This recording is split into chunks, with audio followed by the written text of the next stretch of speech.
You know, when we picture the Vikings, we see the long ships, right? We see the runestones, we read their sagas, these incredible tales of gods and heroes. But there's this huge silence right in the middle of their world, their music.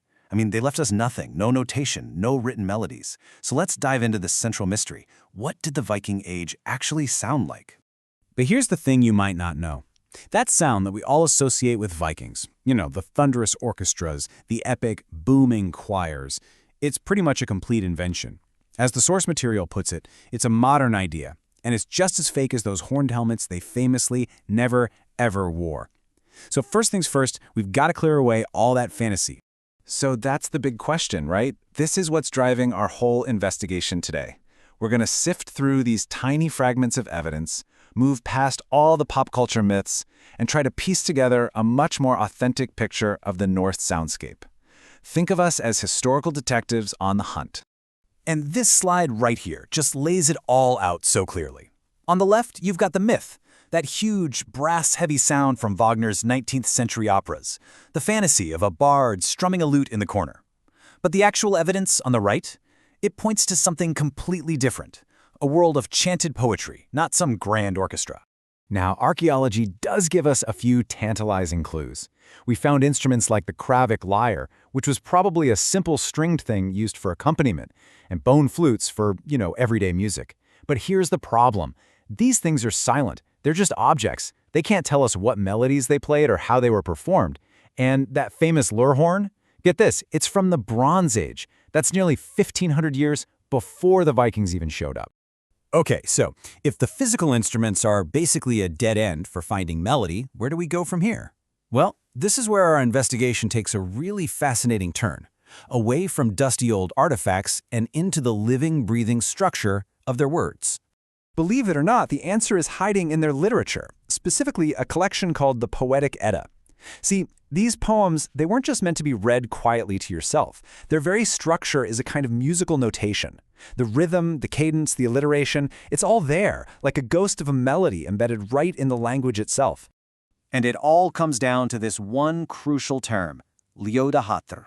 This is one of the main poetic meters you find in the Eddas, and its name literally translates to song form or meter of incantations.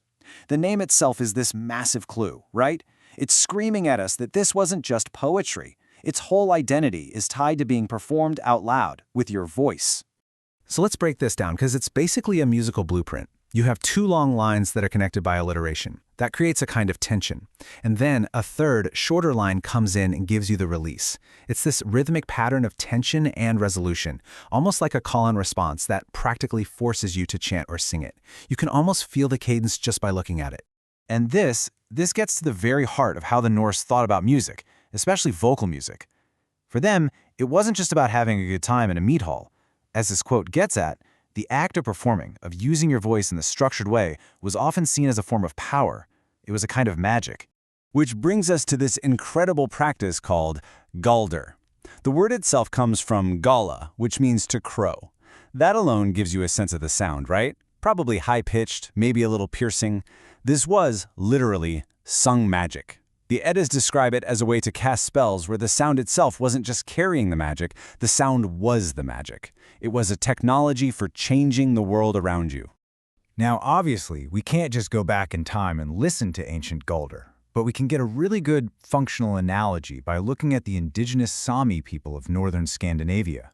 The Norse and Sami cultures were deeply connected, and the Sami have a living vocal tradition that gives us this powerful window into that ancient world of sound. Okay, so this table makes a really important distinction. Norse galdur was a magical incantation. Its whole purpose was to cause something to happen.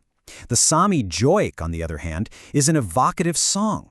It's meant to represent the essence of a person or an animal or a place. Now, they're not the same thing, but the joik helps us understand the idea of a song having a real, practical, powerful function that goes way beyond just a simple melody. So, let's put all the pieces of our puzzle together. What can we responsibly say the Viking Age actually sounded like? Well, the evidence points to a world of ritual incantations, of chanted poetry echoing in halls, maybe with the simple, sparse accompaniment of a lyre.